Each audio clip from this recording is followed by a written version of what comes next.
Hello everyone, in today's video I'll show you on how you can fix Faceit secure boot error.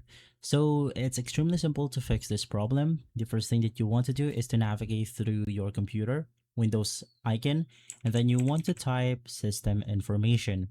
In here there's going to be a mode for our BIOS or for our motherboard called the secure boot. So just make sure that the secure boot is enabled. So it's going to be this one, secure boot state. It's going to be on in my case.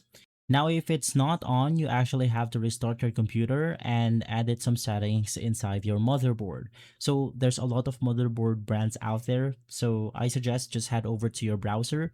In here, let's do some instruction for one of the most popular brands out there, which is going to be Asus. Let's simply search for Asus secure boot on. There's going to be the official instructions in order to do this. So I'm going to navigate through the official forums of Asus. You could use or watch videos in order to do this, but generally it's just going to be inside the BIOS right here. And then we have the secure boot option. Make sure that it is enabled. Now let's do something like for MSI.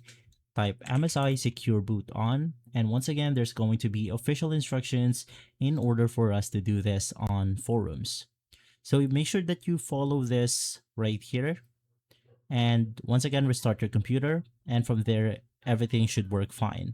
And so guys, if this video has been helpful, leave a like, subscribe, and follow us for more videos like this.